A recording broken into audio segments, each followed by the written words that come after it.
It's time to take a ride on the Steelers Afternoon Drive with our co-hosts, Alan Saunders and Zachary Smith.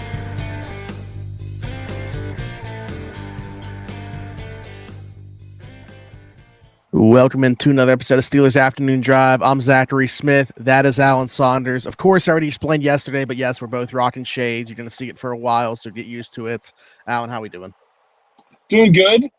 It is your birthday. Happy birthday. I tried very hard. I stopped at two places on my way into work today to get one of those, like, obnoxious, extendable noisemaker things because that's what I really want to have right now. You know, apparently very difficult to find these days. Not everyone has a large stock of obnoxious, extendable noisemakers. Yeah.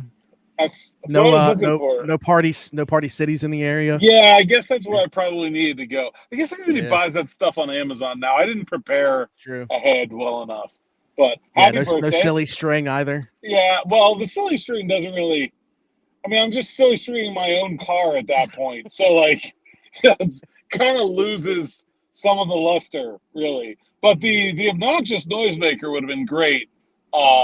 Just couldn't get it done, but – thanks for joining us on your birthday. Happy birthday. Yeah, of course. Thank you. And, here we are. Appreciate all the love that I've gotten. I'm sure some of those people are in the audience as well. So thank you to everybody watching or listening to this. Big shout out. Alan, today, the last day of mandatory minicamp. So we got from now until July 24th before we will see the Steelers practice again. You put out a post on X wanting to know who the people wanted to know about, and the entire roster was tweeted at us in response to that. So don't know where to actually I do know where I want to start, but I'm pretty sure the punter was in there. I know the fourth string quarterback was in there. Like it was you guys went deep. Everybody on the roster people want to know about. They covered all the It's almost like collectively everybody was like, wait, let me see if this player was who hasn't been named yet. Yeah. So the player that I wanted to know, my contribution to this was going to be Beanie Bishop. I know that he was part of a story that you wrote along with Justin Fields looking the part, Beanie Bishop not looking like a rookie, maybe being the best of their rookies so far to this point here early in summer ahead of training camp. But that is the one player that to me I was most curious about just because of how prominent of a role he could potentially have. Compared to expectations, Beanie Bishop was the best player on the field. Like, I can't really overstate how good Beanie Bishop has been. Like, he doesn't make mistakes, and he keeps making plays. He broke up a fourth down pass on their 2-minute drill to close practice today. What an appropriate capper for Beanie Bishop, who has just been so good. And look, it's not a big role, right? Like, probably just going to be a run-down nickel, but – man, like just so poised, polished, collected. I think he's on the 53-man roster. I think he could start. Even if we see a suspension to Cam Sutton, I think he might play rundowns. Like, he's been so good. Been so impressed by Beanie Bishop at every step. He was in the locker room today, and guys were ragging on him because, you know, he led the country in pass breakups, and he had that pass break on a fourth down. That one, I will say, he probably could have caught, but it was a fourth down, so like you don't need to make the interception anyway. But some guys were getting on him about, you're just the pass breakup guy and not the interception guy. But man, I think the Steelers will take the pass breakup guy, considering the other options and what they paid to get him, which was absolutely nothing. Sure. So I'm sorry, you were saying in there though, even if Cam Sutton were to not be suspended, or when Cam Sutton does come back, you still see a role for Beanie Bishop as the rundown nickel. That's what you're saying? Yeah, I mean, if you remember when Cam Sutton was the slot corner here, like early in his career, he only played passing downs. Mike Hilton played the rundowns. And so, I mean, I certainly think Cam Sutton can do it, but I don't think it's like a lock that he's just going to get 100% of the nickel reps. Yeah. And there's a dime roll to consider, which I had kind of had Darius Rush in pencil for, and maybe I still do, but I think Beanie Bishop's going to play, man. I'll tell you that. Darius Rush was also a player that we were asked about, so I guess we can kind of go there. I feel like everybody just kind of lumps him and Corey Trice together. Both suffering injuries at one point last year. Obviously, Rush was able to get onto the field to some extent here in Pittsburgh after being picked up here. Corey Trice missing his entire rookie season.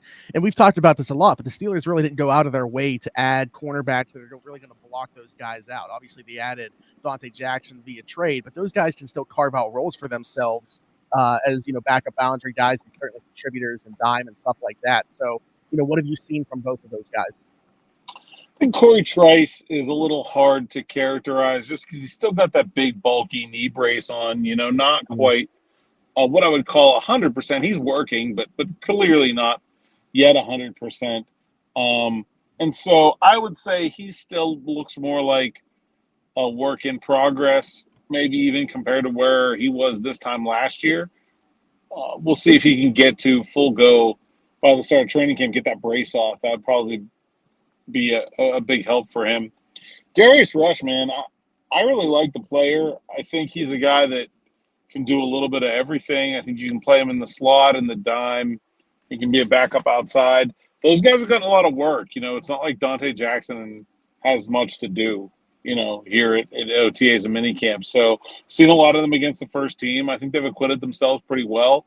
I think both of those guys have done nicely for themselves. But I would say that, of the two, just because of the draft pick, how highly he was projected to be drafted before he kind of fell into the later rounds because of his injury.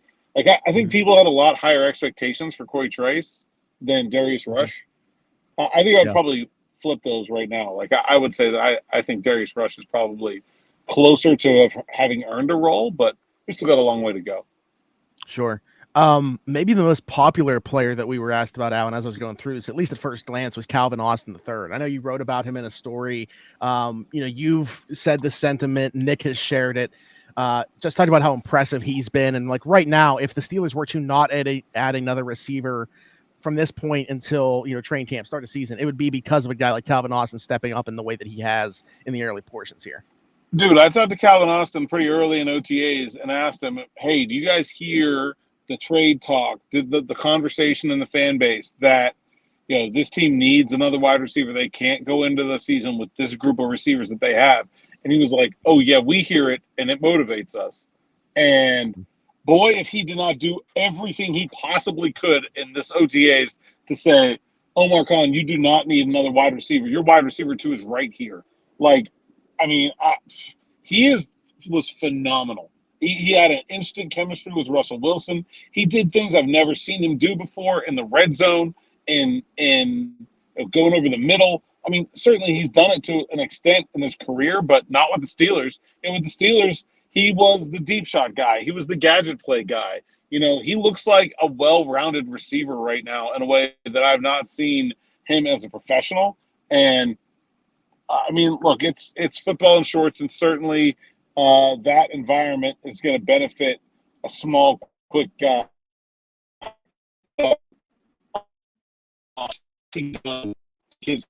This spring. Okay, so in that same breath then, because people were also asking about Van Jefferson, we've talked about Roman Wilson, still getting his feet wet, maybe not just at this portion of things right now. He's had a little bit of a rough spring, which is fine. It's nothing to panic about. But questions about those guys, Van Jefferson, Roman Wilson, very clearly then to you, Calvin Austin has been separated from that pack? I think so, yeah. I think he's been the second best receiver on the team. Now, look, you're not going to do everything with Calvin Austin that you would do with a traditional number 2 wide receiver, Z wide receiver. But he's been really good, and I think he's been clearly the second best receiver on the team. I think Van Jefferson's done some nice things. Clearly looks the part, just size. I'll be interested to see how much better he gets when we do put the pads on, because he does seem like a guy that can handle physicality pretty well, handle press coverage at a different level. So I think he's a guy that will look better as we go forward. I think Roman Wilson will too. But yeah, if I had to pick 1 and 2 right now, it'd be Pickens Austin. Gotcha. Okay. Going through here a little bit, another guy that people were curious about, saw something about him today, scoring a couple touchdowns in 7-on-7. Darnell Washington. We've obviously talked about a lot about the tight end room. He could have an increased role, especially because Arthur Smith's offense. Curious to see what they'll do with him in the red zone and stuff like that. What have you made of Darnell Washington, Spring? I expect him to be mostly used as a blocker because I think Pat Freiermuth is really going to be the focus of the passing tight end part of that offense, and they really are going to want to use Darnell as a blocking weapon. But where I see him having a lot of impact is, third and short, third and medium, red zone, goal line, 2-point conversion kind of plays. Like Nick and I were talking today, perhaps it's like, what's the stat line for Darnell Washington? It's like, I don't know, 25 catches, 6 of them for touchdowns. Like, I can totally see that. Yeah. I think I don't expect him to have a big volume. Like, I don't see him getting dozens and dozens of targets, but I think he can have an impactful role because I think they're going to be able to use his size better. Like, I don't feel like they used his size right last year. Like, when do you remember there being a pass where, like, oh, the defender was in good position and they just threw it up there because Darnell Washington is so big, there was nothing he could do. Like, I don't ever remember saying the preseason. That. Yeah, the preseason. He drew a never DPI. The regular season. Yeah. And he's freaking 6'8". Like, today he lost Cam Sutton. Cam Sutton had him covered so well. I think he actually also determined whether or not Darnell Washington has any suspicious freckles for, skin cancer purposes. And it was like an easy touchdown. Like that. And Cam Sutton's a good cornerback. Like, you can do those things when you're that big. I feel like they never took advantage of it. So I don't think he'll be this huge volume weapon, giant part of the passing offense, but I think they'll use him better and more than they did last year. I remember last year, you said about a stat prediction for this year. I remember last year somebody asked me that question, and I said he's going to have 16 catches but 5 touchdowns. I was just want to go back to that same well this year. There you go. I think I was off by. We might actually see it this time around. Yeah. Actually, a lot of people are interested in this one, as am I. Nate Herbig, because right now still taking reps as the number 1 center, and Zach Frazier, who they drafted in the second round, obviously. So I guess we can kind of lump those two together because that's going to be a battle to watch here through training camp. Yeah, I'm very interested to see if those two stay in that order. I remember Kendrick Green's rookie year, J.C. Hassenauer took all the reps with the ones in OTAs and minicamp, and then we got to Latrobe, and they were flipped. So, will that be the case, or will Zach Frazier still be with the second team when we get to Latrobe? And what does he have to do if he can win that job? As far as what the offensive linemen are doing right now, it's pretty darn hard to evaluate. The ball's been getting to the quarterback. I mean, that's the one thing I can safely evaluate is that more often than not, if I see the ball on the ground, it's Frazier, not Herbig. And so but I think it's pretty hard to put a lot of stock in much offensive line play this time of year. I still believe in Frazier, the person and the pick, but I'd be pretty guessing if I thought that's going to change one way or the other or anything like that between now and camp. I don't know. We'll see. I'm not sure I have a good read on what they're thinking about the centers. No, but I can appreciate the context too, going back to Kendrick Green's rookie year and talking about that timeline and looking at what it was like to maybe get a idea of what it could look like if they were to flip. So, no, good stuff there. Moving along here, another player that people are interested in. This actually only comes up once in the mentions here. Logan Lee, another rookie. What have we made of his spring? Logan Lee's fast. That's interesting to me. He is a lot faster than I kind of realized. Just seeing him in person, he was a tight end. I think, a lot of people said, when they drafted him, oh, it's Brett Kiesel. And sorry, no. But also, if you do remember the early part of Brett Kiesel's career, he did a lot of good things on special teams. And I think, if that long speed is pretty rare for defensive linemen, could be pretty useful for him in terms of being able to make an impact on the team. I think right now I probably have him off the roster bubble, but we got a long way to go, especially, like I said, for linemen. But I do think, he showed off some things and some versatility that could be beneficial for him as they go forward. Staying within that same group, pretty massive training camp coming up for DeMarvin Leal, right? I mean, you got to think like this. I don't want to say, okay, I will say it's kind of now or never for DeMarvin Leal for a Steelers tenure. It does feel like it, right? I mean, he's getting pressure from a younger draft pick now in Lee. They brought in an older guy in Lowry when they probably didn't have to, So can he pass Isaiah Loudermilk back in that rotation? Can he find a way to carve out a regular role? I don't know. I think he looks good. Like I'd say I'm like cautiously optimistic about DeMarvin Leal's chances of making a bigger impact this year. I think he looks quick. Like he's fluctuated his weight so much where like I feel like he's been quick at some times and he's been strong at other times, but I'm not sure he's been both a whole lot. I think he looks like he's in a pretty good place with his weight and with his power and his speed. I'm just not sure how much of an even if he's pretty good, I'm not sure how much of an opportunity he's going to get. Like it's a pretty crowded room. Yeah. I don't know. I think I'm not predicting a massive leap, but I think you're going to see a better version of DeMarvin Leal come preseason. He could be a guy. If you're looking for someone to like really watch in the preseason, like that's a guy to really watch because if he has a big preseason, he could really secure a role. I would agree with that. But I was going to ask, you just said that you have Logan Lee kind of off the roster bubble right now. Do you have DeMarvin Leal on the right side then of the roster bubble as we sit here right now? Yes. Okay. All right. Not a guy that's on the roster bubble. I actually should have brought him up when I brought up his brother and transition that way. But anyway, Nick Herbig, firmly edge 3 as we sit here right now. And I think that they want him to have that role. Again, you talk about a position. What are you really seeing right now in football and shorts? But do you get the feeling just from talking to him, maybe like football and non-football related, just from like a mentality standpoint, that he is a guy ready to take that leap and become the, main guy behind Highsmith and Watt? Yeah, I got a question too. Like, will they use all 3 of them this week? I'm not sure. I haven't seen any of that yet. Doesn't mean it won't happen. The one thing I have seen is he's been doing a lot of pass coverage. The Steelers don't really drop their edges that much in their sub package, but in base defense they do. And so I think I'm kind of interested to see what that looks like. Remember we saw Alex Highsmith doing some dropping last year, got that interception to open the Browns game. TJ had a play against the Rams, right, where he was dropping.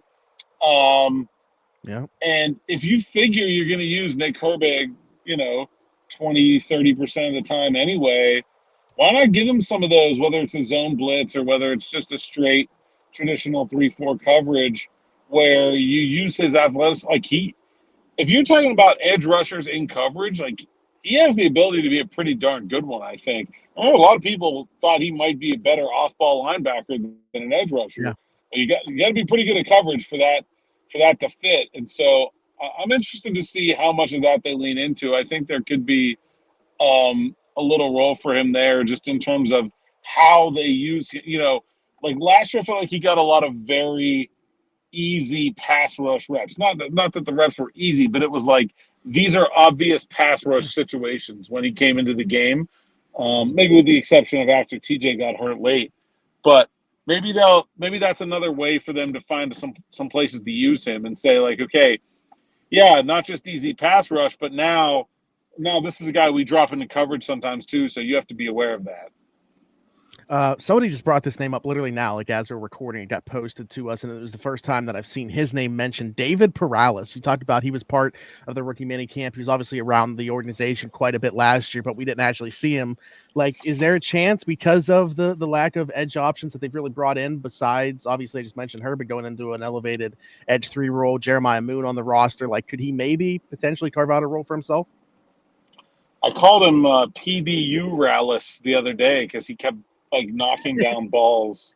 There we I don't go. know if I'm gonna make that one stick or not. It's a little clunky, Yeah, but yeah. look, he's got some significant length. I feel like he brings a lot of the same things that Jeremiah Moon brings to the table.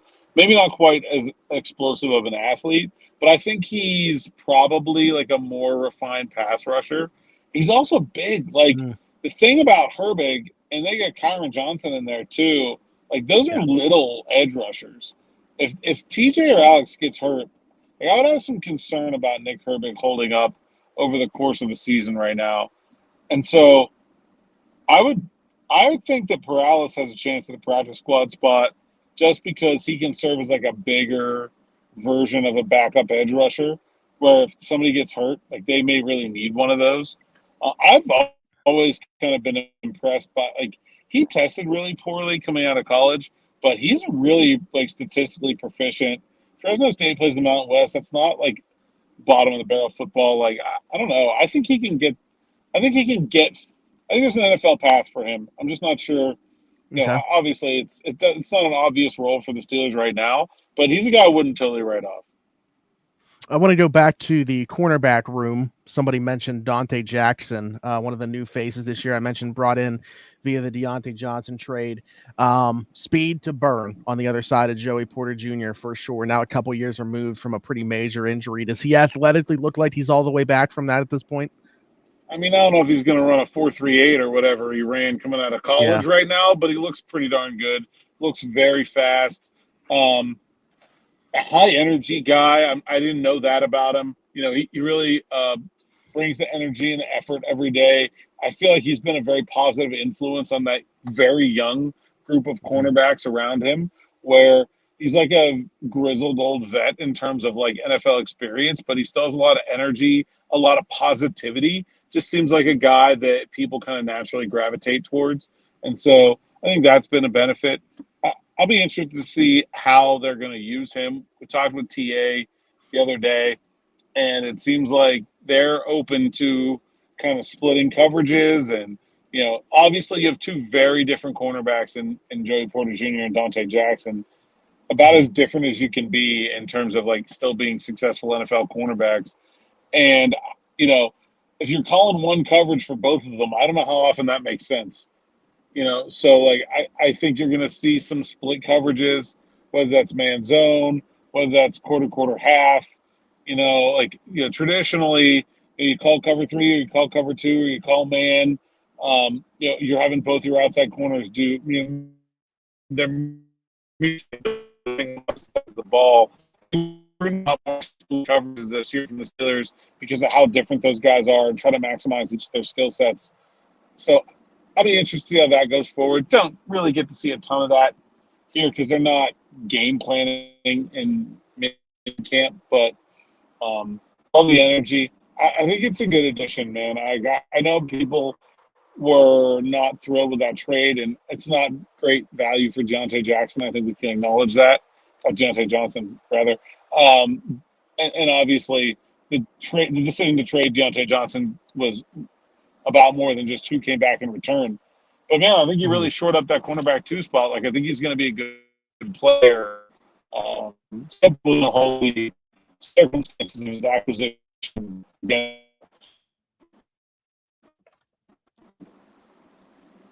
Gotcha. Okay. Well, yeah, let's just stick in that same vein then, because Ryan Watts, who, corner, safety, we'll see exactly what they decide to do with him. But Ken was curious what Ryan Watts has looked like, and have you kind of seen that versatility shown off so far this spring? He moved around a little early. I feel like he's been pretty stuck at strong safety as of late. And, man, when I look at him, that's what I see is this looks like a strong safety to me. So I do think he has some versatility, but I think in terms of like where I see him making an impact, I think it's probably there. That's another guy where it's tough for me to like. I think it's him and Trenton Thompson for maybe one spot, like not even definitely one spot. So I mean, that's going to be a training camp battle. I think it will be close. We'll see how it goes. I think right now I'd put Trenton Thompson ahead, but I would expect that for a 6th round rookie. We'll see where Watts is able to go from here. Gotcha. Okay. Sticking with the DBs, another new face, Deshawn Elliott. We've talked about, obviously, the desire for the Steelers to get back to the three safeties, the big nickel stuff.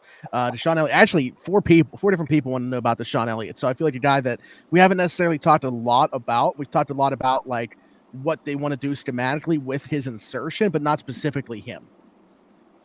Man, I talked to him for the first time today. It was a great conversation. Really enjoyed getting to know him a little bit. He's so excited to play with Minka Fitzpatrick. He said, like, look, I came here. I've done the whole, like, guy on a new team thing, right? He left Baltimore, went to Miami. He said this experience coming here was totally different, and it was totally different because of 39 and the person that he is. He's like, he has me so fired up to play for him and to, like, he's like, I feel like my job this year is to make sure that Minka Fitzpatrick is an all-pro. Like, that's my job. It's like, I need to make sure that guy is free to do what he needs to do so that he can go be the best safety in football, because I know he can be, and I want him very badly to be, because that's my guy from day one, has been super welcoming, and it was an awesome conversation. And I think, man, like, honestly, I will say similar to Terrell Edmonds in terms of, like, the kind of package that he's wrapped in, but I mean, maybe better coverage instincts. I think he could be a pretty solid player on his own right, in addition to allowing Minka to do his own thing. I think it's a pretty savvy move there. Pretty solid. I think a very underrated pickup in Deshaun Elliott. I'm not sure he's going to make, like, a ton of splash. I don't see that in his game, but I see consistency. He's had some injury problems in his past.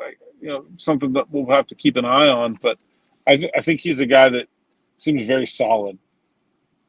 Alan, we would be remiss if we didn't get to Kevin's here, because he wants to know about Kyle Allen as well as Plumlee. Any chance both are Steelers after camp? Feels like Plumlee destined for practice squad. But what about Allen? Yeah, I think Kyle Allen's on the team. I think he's number 3 quarterback. I think he looks very good. Mobile, actually more mobile than I expected. Kind of just didn't really know he had that in his game. He ran away from Peyton Wilson today, which that's doing something. I think look, they have a 35-year-old quarterback. You have to plan for injury. They also have a scenario where they have 2 former starting quarterbacks. And so at some point it could be advantageous for them to look to a trade. So I think it's 100% that the Steelers are going to keep 3 NFL quarterbacks on the roster. I think Kyle Allen is an absolute lock for both of those reasons. Russ's age and the risk of injury there, and the fact that if every time a quarterback gets hurt, like we've done with the Steelers this offseason, a wide receiver, where, like, every time a wide receiver sort of kind of becomes available, we say, could the Steelers get Darius Slayton or Cortland Sutton? And that's going to be the opposite now. Every time a quarterback gets hurt, it's going to be like, are the Steelers going to trade whichever guy is currently not starting now that this team needs a quarterback? I think we're going to see that as we move into the season. So yeah, I think it'd be smart of them to keep Kyle Allen, and that's what I expect them to do. Plumlee, man, I don't know. They're giving him every chance. I think he makes the practice squad. He's doing so much. He's working as a wide receiver. He's working as a punt returner. He's working as a kickoff returner. He's covering kicks. I think, and they're letting him play quarterback. Like, he got a 2-minute drill drive today. He scored on a quarterback draw in 7 shots. It sure seems like they're investing in, like, figuring out if this kid could be an NFL player. I'm not sure he's big enough to be a regular NFL quarterback, but I think he's interesting enough to keep around. Interesting. Okay. Well, we will see how that continues to play out. There was actually quite a few people, 3, that wanted to know about Jeremiah Moon. I briefly brought him up during the David Perales conversation, but a body that came over from the Ravens, obviously. And again, with no Marcus Golden in town, edge 4 kind of up for grabs. Yeah, big, tall, long, doesn't really, like, fit a lot of what the Steelers' traditional mold has been in terms of edge rushers. So I'm really, like, curious to see what he's got in his bag of tricks in terms of his move set. He's a guy I'll be watching closely. We get to training camp in terms of, like, running back, backs on backers or one-on-ones with tackles. He's like lanky almost, like that's how like long and thin he is. And maybe it's just seeing him not wearing pads, but I'm curious to see how he holds up at the point of attack in the running game. I think that'll be the big thing for him. He's another guy that looks like a potential special teams contributor. But if you're an edge rusher, you got to rush the passer. I'm curious to see how things go with him. I think right now I'd put him in as like outside linebacker 4, but I wouldn't say it's an iron grip there. I think that's a place that we still have a lot to see. Gotcha. And what about multiple people very curious about this? The question of the day: Cam Johnston, how's the punter looking? Yeah. So take video in the early portion of practice during individuals. Usually stick around for the first 2 team periods, and then go upload my video during like a special teams period or something like that. And I'm walking back from practice today, and there's like a fence where you can't really see over it until you get through the fence. But I just see Cam Johnson like launch a freaking nuke like 7 miles in the air up over the fence. I'm like, dang. I don't know. It's a short field. They're not doing real punting, and there's no rush. So it's hard to say, but he obviously has a huge leg. Like quality will be determined by the details, but in terms of the physical tools, he sure has them. Gotcha. Okay. I thought this was interesting too, because somebody said not a player, but they wanted to know what your impressions of Zach Azzani have been. They were very impressed by a clip that circulated of him giving an answer to the media about a question, and wanted to know what he's been like if you've had any interactions with him. I did not get to interview him, but I've just been watching him, and he's a highly energetic coach. He seems very willing to coach up details. Was watching a drill this morning, and he stopped George Pickens and said, wait, you got to do it this way. I think that stood out to me. It feels like a guy who really wants to be a hands-on coach in terms of getting right in there in the drills with guys and watching what they're doing and showing them, not just like yelling or telling or standing there and watching, but sort of being an active participant. He's a high-energy guy. So far, everybody says good things. Everybody always is going to say good things at this time of year. Mm-hmm. So, TBD on that. But I think just from an energy perspective, it's a very different kind of voice, a very different kind of coach than what the Steelers had in Frisman Jackson. It was like a little bit more laid back. Gotcha. Okay. I'm going through here seeing if we missed anybody. Mason McCormick, somebody mentioned as well. I missed that one earlier. He looks stronger than I thought. You see the clips, and he moves well. You can kind of pick that up on tape. And then for a big guy, he moves pretty well. He moves guys pretty well too. He's a pretty strong dude. I think that stood out. It's hard, like I said, when we were talking about Frazier, it's hard to have a real evaluation of an offensive lineman. But I'd say my early impressions of McCormick are that he is, in addition to moving well, he is very strong. Like he can absolutely throw guys around. Well, I was going to say, based off what you just said about the offensive lineman, there's more. For some reason, it like hid some of these replies. I had to say like show more or something. Like it, I don't know why it was like blocking them out, making it seem like they said something in there. But anyway, somebody was asking about Troy Fautanu and Spencer Anderson, like guys that also on the offensive line you'd say the same thing about. Yeah, Spencer Anderson's a little different because he was sort of this like positionless nomad last year. Seems like they really got him honed in on mostly guard, a little bit of center. Yeah. And I think that has been a positive development for him. Like I see him looking more comfortable. And it could just be the second year too. That's certainly a thing, but he looks a lot more comfortable than he did this time last year. And so I think guard is probably a better fit for him positionally anyway. And on top of that, like just being able to stick at one spot most of the time, I think has been really good for him, where I think he kind of struggled moving around a lot last year. But he's in the tough roster spot. Like there's no question that's going to be an interesting thing to monitor. We talk a lot about the top of the battles there. Who's going to play left tackle? Who's going to play right tackle? Who's the swing? Who's the 4? I think we know who's the starting center. We know who the starting guards are, but is there another offensive lineman on this roster, beyond that group? And I don't know. I think Spencer Anderson's in a pretty tough roster battle there. Yeah, any center at all, or no? Just guard. Some center, but I would say more guard probably. And I think, they're pretty deep at center. Sure. They run McCollum at center as well. So I would say mostly guard. Gotcha. Okay. Any player that we didn't cover that you feel like we should have? Matthew Wright was here of course. Like 2019 and then again in 2020 and has been gone for a while. And, he said he gained 30 pounds since his rookie year. And he's kicking the ball a lot farther than he used to, man. Like, I know Chris Boswell is not really in any danger of losing his job, but like Matthew Wright is an NFL starting caliber kicker, and someone should probably give him a job. But I don't know. I mean, I don't, unless there's an injury to Boz, I don't see it happening here, but dude can kick. And the other thing is, because he is real small, the kickoff used to be a super disadvantage for him. He couldn't get it, through the end zone routinely.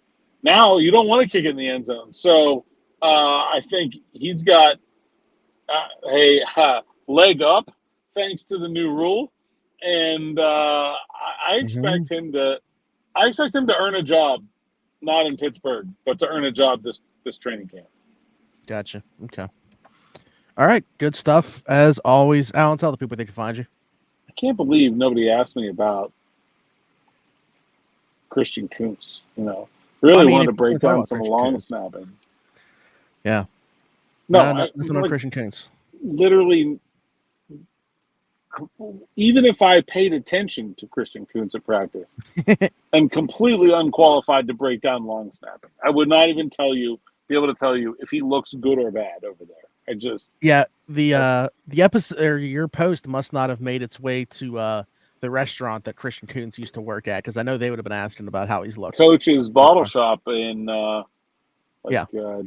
Banksville area there. Yeah, a good place. All right. Well, Alan, where that was posted is where the people can find you. Tell them where that is. At @Saunders_PGH on Twitter, Instagram, TikTok. PGH Steelers Now, SteelersNow.com. You can find me not covering football for 6 weeks. Sounds just fine by me, but I'll still be here on the Steelers Afternoon Drive. And check out all the coverage, SteelersNow.com. That doesn't ever go away. PGH Steelers Now. That's it. You mentioned TikTok there. I don't know if we told the people on here, actually. We made a TikTok account. We're posting clips from the show to TikTok. So if you are also on the app, be sure to give us a follow over there, repost the stuff. We're trying to grow that now. That's our new thing. That's my new mission, is to grow the TikTok platform, because, we know that you guys are watching or listening to this for about 40 minutes, but people that are my age are really into this short form content thing now because of their attention spans. So we got to try to get it out in like 60 seconds. So go follow us on TikTok if you are over there. Like, subscribe, hit that notification bell here. Hit us in the comments with your thoughts on anything that we talked about today. Any players that you would like to know about. We're going to obviously have 6 weeks without football, so we can do another one of these where we're just talking about players that you guys want to know about. So drop those down. Fairball Friday tomorrow. Fairball Friday tomorrow. There we go. You guys are finding out, as I am finding out, that it's a Fairball Friday. So very excited to be with Nick on the show tomorrow. Leave us a 5-star review and subscribe if you're listening somewhere else. Apple, Spotify, wherever you get your podcast from. Search Steelers Afternoon Drive. You can find us there. Find me, Zachary Smith, PGH, everywhere. Brown Saunders and myself, thanks for jumping in. Take another ride on the Steelers Afternoon Drive.